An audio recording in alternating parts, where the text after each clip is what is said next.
Hello and welcome to Church at Home with Rachel.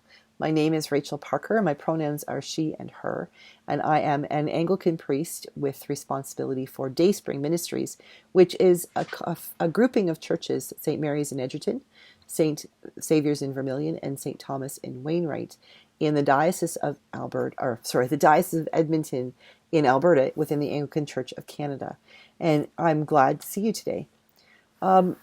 As the Americans to the south of us get closer and closer to their election next Tuesday, I have been reading this incredible. Now, I've been reading this book for months. I only read it for 10 minutes a day during my devotions, and I'm incredibly slow at reading it simply because it's packed.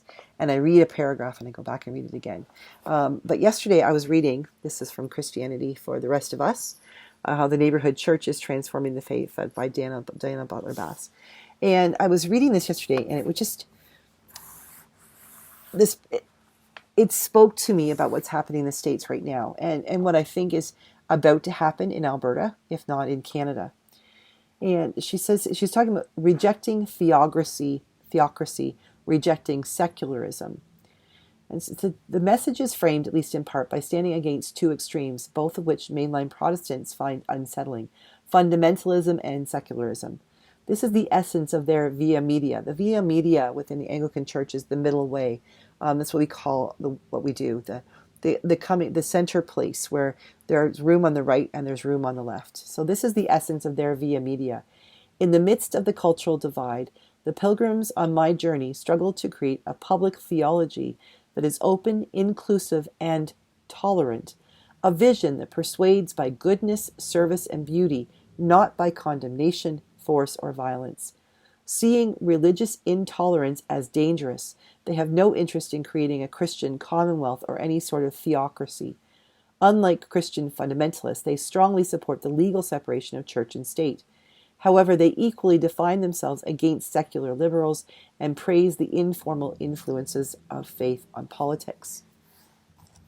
I think that this is really important, very important, especially as I'm preparing on Sunday to preach for our Remembrance Sunday service, which there's lots of people who get kind of grumpy with me because it's not something that should be done on a Sunday. That's for Remembrance Day. It shouldn't be part of the church. And I would argue that absolutely it should be part of the church, and that God might understand. I think God does understand when I don't sort of set Jesus off to the side for Remembrance Sunday, but recognizing that Jesus is in and amongst every one of the men and women, all of those people who have served in the wars and who have served in uniform and have offered their lives. So I think there's a place for religion, for church and state. I don't think they should be intertwined. I think it's important that they're not. But I think that they should dance. They should come together and pull apart. They should recognize each other's presence and recognize the gifts each brings and those things that are best left separate. I think that there's a rhythm to church and state that needs to be. We need to learn how to dance that dance. We need to go to basic, Dance 101 and learn how to do the steps that teach us when we're to come together and when we're to come apart. It's like a tango. Some of the most beautiful dancing can happen. A tango or a waltz or a foxtrot, things like that can happen when there's a balance of times when the couple comes together, but also when they come apart and do their own thing. They come together, they come apart. They're not doing exactly the same things. They have a different role to play. But when they come together, it's harmony and beautiful. And when they come apart, it's beauty. It brings the music to life. And if the church and state could learn to do that dance, I think that our lives as citizens and as Christians would be that much more informed and that much more beautiful. Right now, in the States, there's a real push that about this theocracy, this idea that the United States has to be the kingdom of God. And we're seeing a little bit of that up here in Canada and Alberta. It's a little bit more subtle, though. More people aren't talking specifically about that. But when they expound on their theories, then we get into this idea of what a true family is, or the way things are meant to be. The way society really should happen. And you can start to see the shadows of fundamentalist church covering up the light of what's happening, of what what is being spoken of. And so I'm concerned about that. But the idea that the church should, like theocracy, that we should all come together and this should be something, that would be beautiful if we all agreed and believed in the same things. But that's one of the beautiful things about the United States and Canada is we all have the right to our own freedom of religion. We can believe what we choose to believe, what's in the heart of who we are.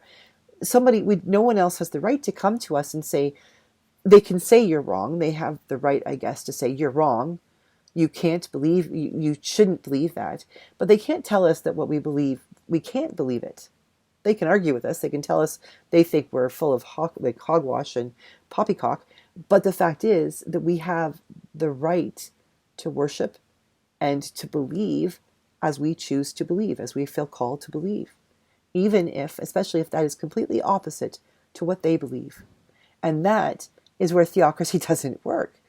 Because you cannot find, there will never be a way that any political leader can truly lead all of the people if they are trying to impose their religious beliefs upon other people or work with the assumption that they speak on behalf of all the people religiously. It just doesn't work. The same thing happens when we go to complete secularism.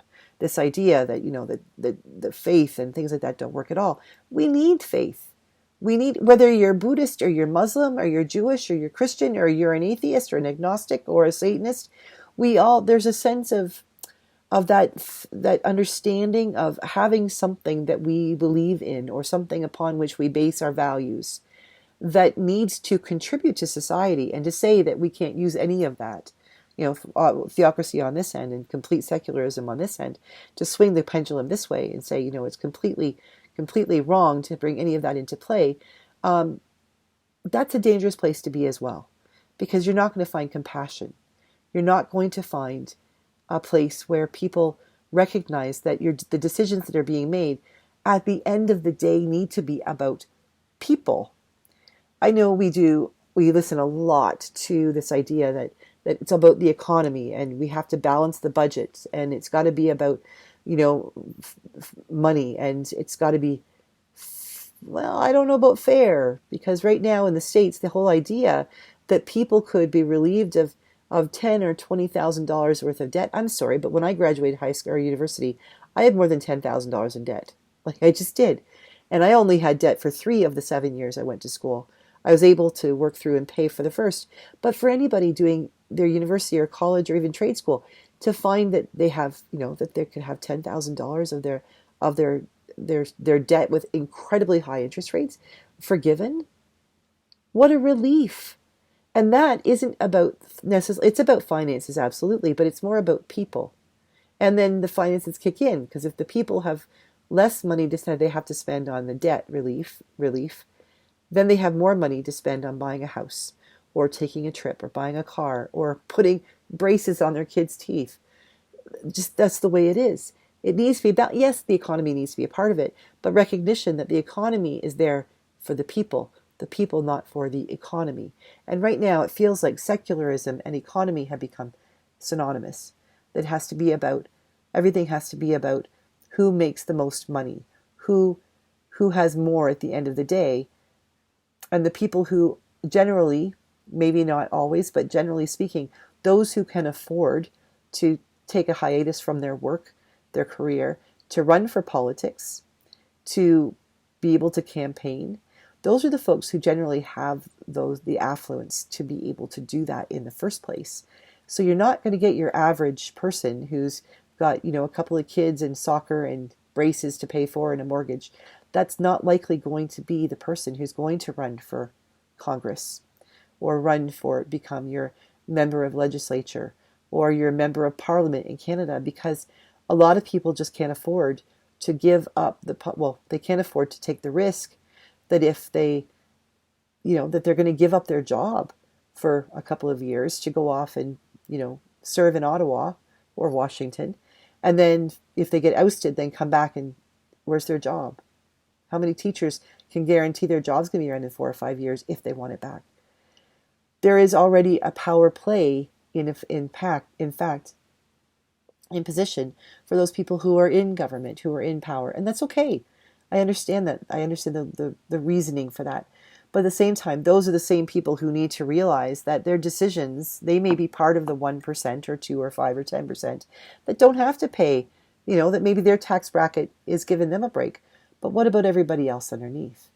When you make decisions, whichever country you're in, around when you make your decision based on the bottom line being a financial red or black ink and not taking into account the people that you are impacting, the people that you are called to serve, then we've got our values upside down.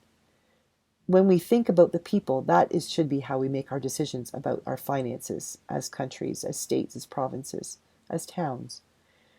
We need to get that balance of recognizing that any kind of form of government is about the people.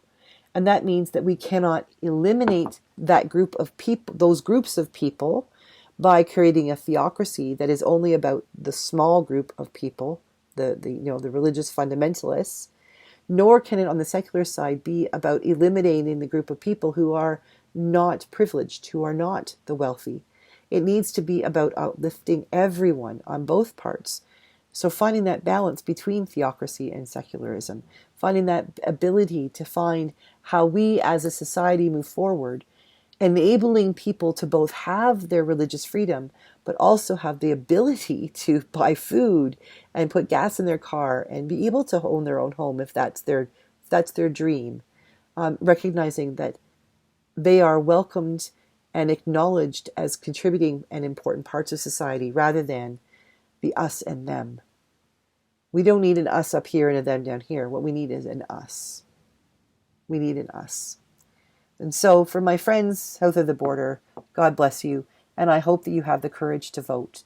I know a couple of people have expressed their concerns about going to vote if people are watching them or feeling threatened by them.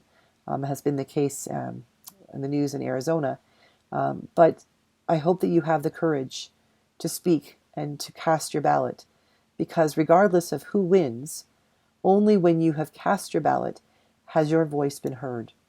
And then the work becomes, how do we keep that voice being heard once the politicians are elected? Same thing up here in the north. We just have a little bit of a different system to work with. So God bless you all.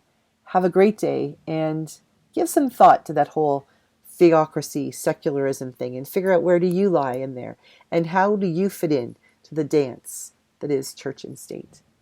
Have a great day and God bless. Bye-bye.